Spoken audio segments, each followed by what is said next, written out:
Tem a primeira qualidade que eu gosto num cozido, é ser limpo. Quer dizer, é uma coisa que não é uma amálgama. Tem cada sabor, cada coisa tem o seu sabor. E é muito simples. Se calhar uma obra de arte deve ganhar a sua verdadeira consistência dentro da nossa cabeça e na nossa boca e não fora.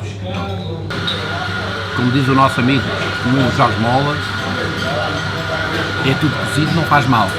Estavas a falar que a tua família, vais para casa que era da tua família, ou que é da tua família, não sei. É do lado da minha mãe. Nos próximas 2 semanas, ou em setembro, para as vendimas. Setembro, para as vendimas. Vendimas por curiosidade, não tem nada a ver com o aspecto comercial do vinho. Por isso ia um bocadinho atrás, ia talvez a essa altura, e queria perceber de que família é que tu vens e como é que o teu gosto pelas artes plásticas aparece. São 2 coisas diferentes. São coisas diferentes. Não sei, da família sei, de onde venho sei muito bem. Do lado da minha mãe tem que ver com Mateus, com o Palácio de Mateus, que era a casa dos meus avós, dos pais dela, e portanto os meus avós maternos, e depois por morte deles ficou o meu tio, o irmão dela, que ficou que ficou com Mateus, e a minha mãe com outras propriedades com o lado de Mangualde. E o meu tio, esse que fez uma fundação, a fundação da Casa de Mateus, que o meu primo Fernando, que é da minha idade exatamente, tem levado para diante com imenso mérito e com valor, porque fez da Casa de Mateus um exemplo que aquele património pode ter e representar na vida cultural de um país, não é? Quer dizer, tem sido o local onde, desde concertos a masterclasses, mais ligado com a música e com a literatura e também com o pensamento, com a política, com a poesia, quer dizer, tem sido uma atividade extraordinária que a Fundação tem levado a cabo, e de nível internacional. Agora está um pouco mais desacelerada, porque também há menos dinheiro e há menos possibilidades e menos apoios, não é? Do lado do meu pai, o meu pai nasceu no Convento de Cristo em Tomar, era a casa dele, portanto, porque o Convento de Cristo passou a ser foi comprado pelo meu trisavô, quando foi da extinção das ordens religiosas, que era o Marquês de Tomar, e que esteve na família durante 100 anos, até a uma asta pública que em 1938 ou 39 passou a ser propriedade do Estado, como devia ser. Foi recomprado, de certa maneira. E, portanto, esse é o lado do meu pai. Portanto, é engraçado estar ligado a Tomar e a Mateus, que são 2 monumentos com presença e com história em Portugal. Mas eu tenho a impressão que as artes plásticas não vêm daí, ainda que eu gosto muito dos 2. Lembro-me desde da adolescente que havia uma familiaridade natural, espontânea. Lembro-me perfeitamente das primeiras exposições que vi do Niquias, do Sá Nogueira, nos anos 50. Aonde? Sociedade de Belas Artes. Tu vivias em Lisboa? Vivia em Lisboa. Quer dizer, principalmente o primeiro contacto realmente assim foi aliás através do Niquias. Eu nem sei se o Niquias, se alguma vez terei relembrado o Niquias. Em 1954, tenho a impressão, 53, 54, eu visitava o meu irmão Fernando, que na altura tinha tido um acidente, era piloto militar, e espatifou um avião e teve uma parte de culpa nesse desastre. Graças a Deus não sofreu nada do ponto de vista físico, mas foi preso, foi condenado a 1 mês de cadeia e foi para a prisão da Trafaria, e eu ia visitar o meu irmão aos domingos. Ele era oficial do Exército. O prisioneiro que estava com ele era o Niquias de Capinakis, mas estava preso por razões políticas, porque tinha qualquer assunto, tribunal de defesa de alguém, dos direitos políticos, ok? O Niquias passava o tempo a pintar, na prisão. O Niquias é mais velho do que tu. Muito mais, bastante 15 mais. anos? Não sei que idade é que ele tem. Eu tenho 73, ele deve ter 80 e... Sim, deve ter 75, não sei que idade tem ele, mas assim mais 12, mas nessa altura, estava eu com 13, ele deveria ter 25 ou 24, não sei. Mas lembro-me de me sentar ao lado, o meu irmão fazia paciências com cartas, e era mais, não tinha inclinação nem atividades artísticas. O Niquias sentava-me ao lado dele e íamos conversando. Foi assim, eu considero as minhas primeiras lições de pintura. Porquê é que usa isto? Porquê é que faz assim? Tu já pintavas, desenhavas em casa? Com 13 anos, não. Nada. Com 13 anos estava no liceu, normal. Mas ele tinha lá... Tinha um quarto fantástico. Aliás, esses quadros do Niquias são quadros em que estão todos cortados pelas janelas com grades de que ele via as paisagens através das grades da prisão. Do muro, não era bem grades, era um muro. Havia um muro que circulava, aqueles muros em tons de roxo que o Niquias fazia nessa altura. A altura dos circos, não sei se estás a ver essa pintura dos anos 50 dele. E lembro-me de uma curiosidade que ele ia fornecendo elementos para eu perceber melhor o que é que ele estava a fazer. Falava de cor, de composição... Mas às minhas perguntas. E quais eram as tuas perguntas? Não sei, o que é que você faz? O que é que está a fazer? Agora mistura aí, porquê? Vai misturar isto com aquilo, não é? Está a ver, está a pintar aquilo que está a ver ou está a inventar? Porquê é que está a fazer roxo quando a gente está a ver que é branco? Não é? Quer dizer, esse tipo de conversa por aí fora. E é interessante isso. Lembro-me há assim uns... Se calhar descobriste agora como é que veio os momentos decisivos, engraçados na vida das pessoas. Depois, esse meu irmão que já morreu, o piloto da TAP, que já morreu, piloto militar na altura e da TAP depois, quando eu cheguei aos meus 16 anos, estava no 6º ano do liceu, tinha escolhido pela linha, nessa altura eram as linhas que se escolhia, para ir para o técnico, para o Instituto Superior Técnico, tirar o curso de Engenharia Atómico. Eu tinha visto uma exposição sobre o átomo para a paz, nunca mais esqueci, e achei que aquilo era fascinante, esse lado do átomo e tal. Mas como eu ia a muitas exposições e nessa altura comecei a fazer umas pinturas em casa para me divertir, o meu irmão disse assim, você está completamente desorientado, porquê é que vai para o técnico se gosta tanto de ir a exposições de pintura e de fazer pintura? Porquê é que não vai para as Belas Artes? Não é? E eu disse, boa ideia, porquê é que eu vou para as Belas Artes? Mas eu estava na linha do técnico e era preciso mudar para a linha H, lembro-me eu, que era a linha das Belas Artes. Falei com o meu pai e disse que queria ir para a pintura. Nessa altura podia-se entrar para a pintura com o 5º ano do liceu. Não era preciso ter o 12º, o 7º na altura. E o meu pai disse, não, vamos fazer um acordo. Era muito novo e achava que pintura não é curso de jeito, não é? Portanto, se eu deveria fazer primeiro o primeiro ano de arquitetura e depois então... Decidias. Se eu fizesse o primeiro ano de arquitetura, fazia o que eu quisesse a seguir. E assim foi. Fiz o 7º ano, entrei para a arquitetura. Isto é em 1958. 58. Tinha 17 anos.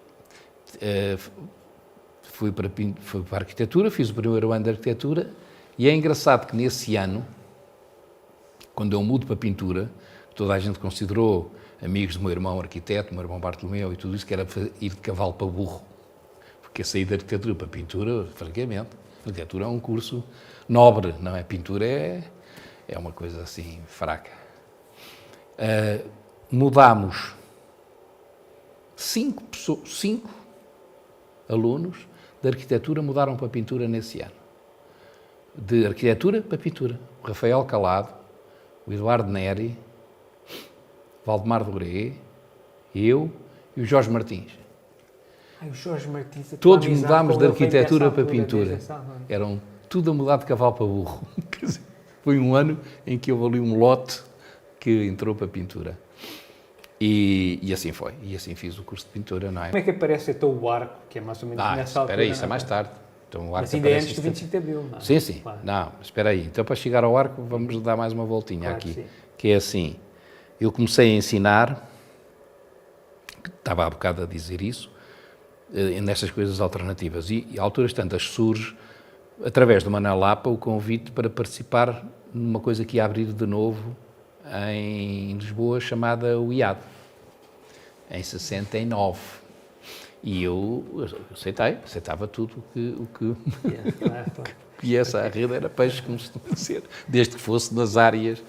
E foi interessantíssimo, gostei imenso. Quer dizer, tu estiveste na fundação do IAD. Na fundação do IAD, mas era como... Não, eu não era fundador do IAD. Sim, mas estiveste lá a trabalhar. Estive no princípio, logo começou. O que era o IAD ao princípio? O IAD era uma espécie de um franchising de uma escola espanhola, de uma iniciativa espanhola, de formação de decoradores. Simplesmente, como não havia nada, a gente tem que perceber, é de facto às vezes difícil enquadrar isto num sítio onde não há nada, quando há uma coisa, põe-se lá tudo, não é? Quer dizer, não é? Quer dizer, é um casaco que serve para pôr tudo lá dentro. Portanto, o IAD dava aulas, havia desenho, havia isto, a gente estourou com a coisa toda. Era uma maneira de estar. Mas espera aí, estavas a dizer que o IAD era uma escola de decoração. De decoração. De formato de decoradores. Não é? Portanto, rapidamente vou entrar para chegar ao arco, que foi uma fase muito importante da minha vida nessa altura. Com essa experiência de 2 anos, foi muito intensa, eu estava a pinhar para aí 30 horas por semana de aula.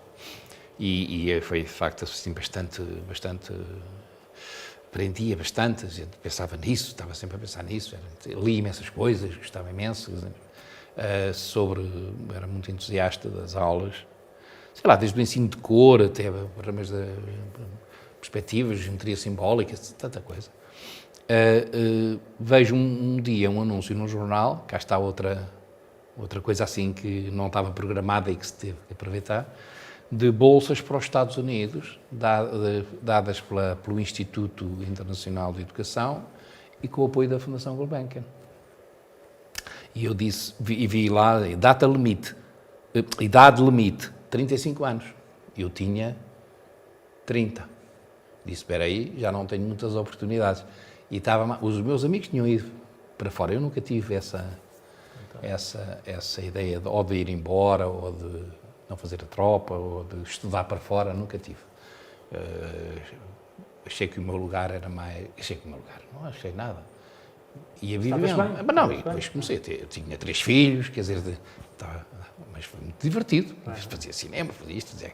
Bom, e então resolvi dizer assim, vou... Por que não? Ir aos Estados Unidos, candidatar. Nessa altura, o Augusto Rodrigues da Costa, que tinha sido meu colega em pintura, como eu já tinha dito há pouco, ele tinha estado com uma bolsa nos Estados Unidos e tinha falado de um professor que era uma pessoa que eu lia muito, que era o Rudolf Arnheim, sobre a psicologia da arte, sobre a percepção visual, sobre essas coisas todas. E achei, esta é a pessoa indicada para eu contactar. Interessa-me muito.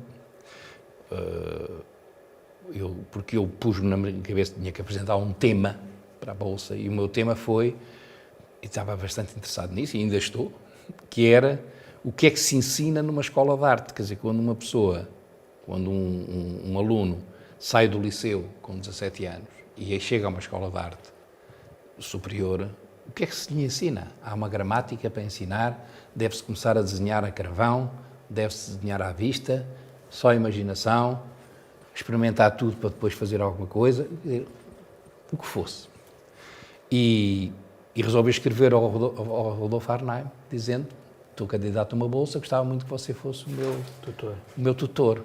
E ele era professor em Harvard, nessa altura, na Universidade de Harvard. Para meu espanto, o Rudolf Arnheim responde-me em 2 semanas. Uma carta a dizer, tenho o maior gosto em ser o seu... Não conhecia de lado nenhum, nem eu a ele. Falei-lhe do Augusto Rodrigues da Costa, que ele já nem se lembrava. Lembrava-se lá dos alunos todos que tive. Ele era um homem que já tinha para aí 70 anos, nessa altura. Era um decano, era um super catedrático. Assim foi. Compus a minha bolsa, o meu programa, e zarpo para os Estados Unidos em 72, em setembro, não sabendo, não prevendo a importância que ia ter esses 6 meses nos Estados Unidos, que foram absolutamente cruciais para a minha vida e para a orientação da minha vida, inclusive o nascimento do arco.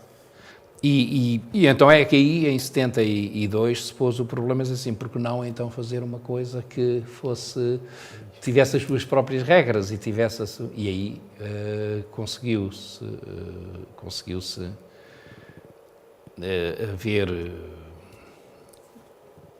juntarmos as pessoas suficientes, juntarmos o dinheiro para isso, através de um fundraising, de uma pessoa que tinha muito dinheiro e que nós convencemos e de livre vontade, não foi com uma pistola apontada, quis participar na abertura do arco e, portanto... Que era quem?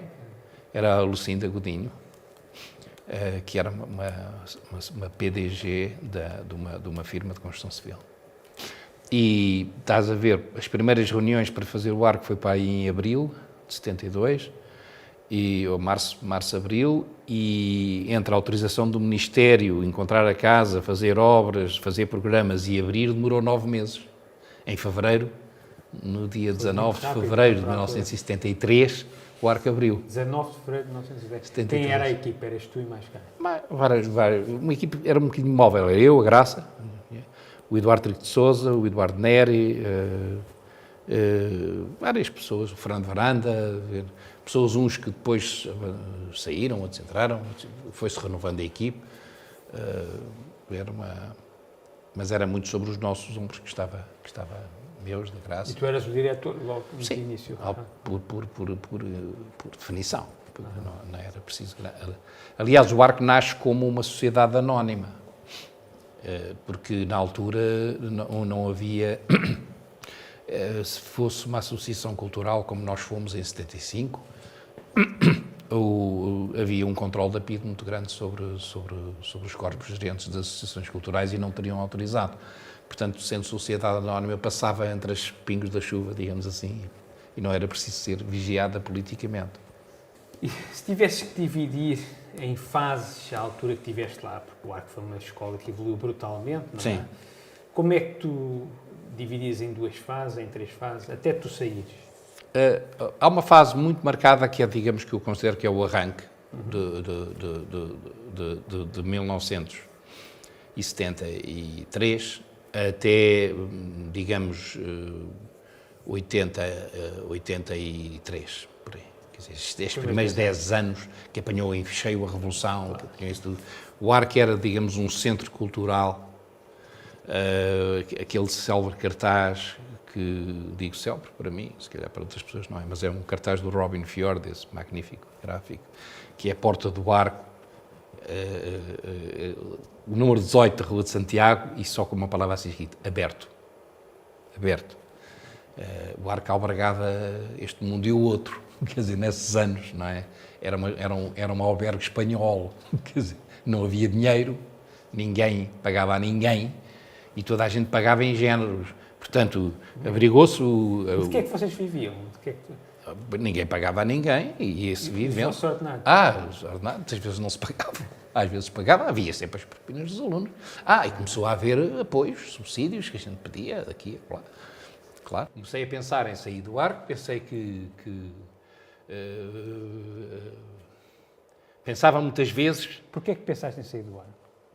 Porque, por um lado, queria fazer outra coisa. Por outro lado, achava que isto não dura sempre. O estado de graça não dura sempre. E é muito comum as pessoas saberem que às vezes as coisas não sobrevivem à morte do fundador, não é? Quer dizer, não há fundador, fecha. Quer dizer, quem é que segue Portanto, era preciso fazer um ensaio desdramatizado de como é que o arco podia prosseguir sem eu como diretor. Quer dizer, e isto para mim era... E apetecia mesmo, estava-me a apetecer... 94. 21 anos, eu tive 21 anos como diretor, não é? Entretanto, eu tinha recomeçado a pintar, repeguei na minha pintura a partir dos anos 80, comecei a fazer as minhas exposições no finais dos anos 80 e 90, e nessa altura, também por uma razão de coincidência, recebo um telefonema para ir almoçar com o Pedro Taman, e que me propôs que me queria convidar para ir para a Fundação. Mas tu és um tipo que tem uma vida de sonho, não é? Mas é mesmo verdade. Eu estou a ouvir falar e estou maravilhado. É das entrevistas que me está a dar mais prazer ouvir o entrevistado falar.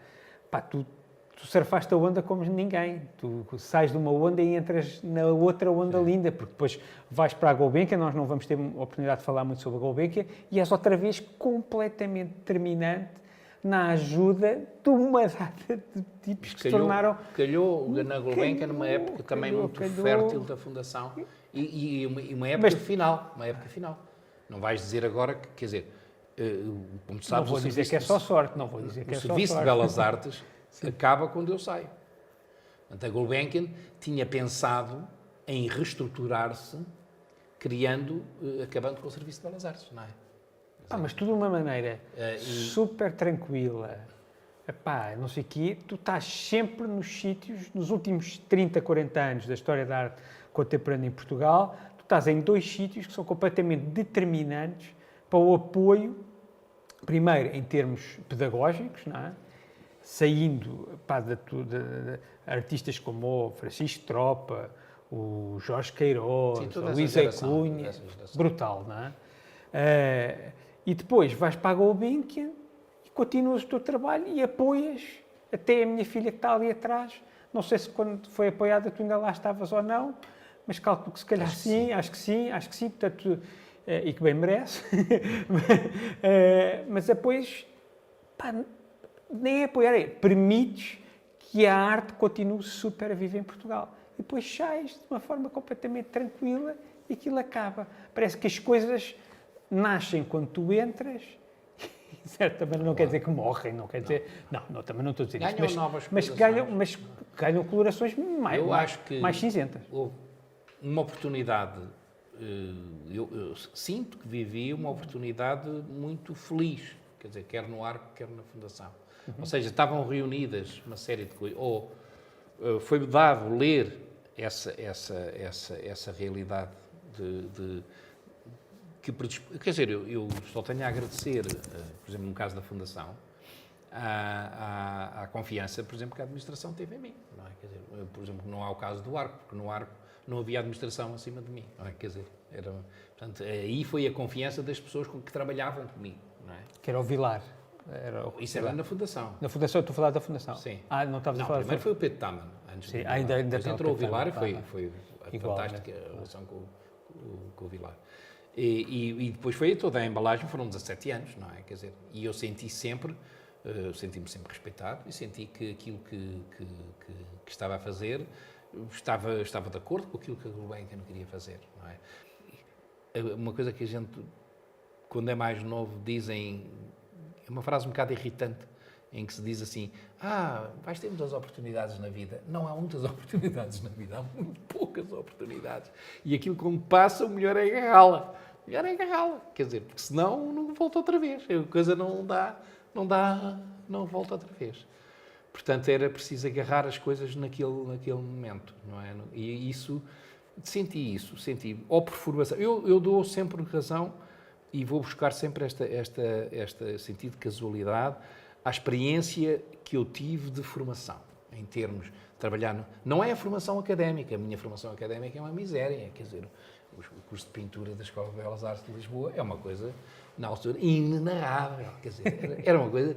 Não dá para perceber que existisse, não é? Quer dizer, não dá, quer dizer, a falta de cuidado... Aliás, já me tinham avisado para isso, quer dizer, havia 3 ou 4 professores que fugiam à regra, à mediocridade total, não é? Quer dizer, era a antítese de tudo, tu nem imaginas, não é? Eu, aliás, posso remeter, olha, para uma conversa parecida com esta que eu tive na Universidade de Lisboa, quando foram os 100 anos da Universidade, que eles convidaram as pessoas e convidaram-me a mim para fazer uma conferência. Eu falo exatamente sobre o curso das Belas Artes, quer dizer, isso... que era impressionante, os alunos não tinham acesso à biblioteca, era proibido entrar na biblioteca, os alunos, quer dizer, o diretor ia durante a noite e tirava os quadros que fossem abstratos, porque não era proibido pintar, quer dizer, coisas extraordinárias, coisas incríveis. Portanto, eu gostei imenso, isso, quer dizer, sinto-me grato de poder ter tido a oportunidade do Arco, e agradeço a toda a gente que tornaram isso possível, claro, e aí a Fundação. A Fundação e o ARC também têm dois reversos muito engraçados. No ARC andava sempre a pedir dinheiro a toda a gente, ia pedinchar e a conseguir fundraising para fazer aquilo. Na Gulbenkian era exatamente ao contrário. Tinha um orçamento seguro, não muito, mas enfim, bastante bom para Portugal.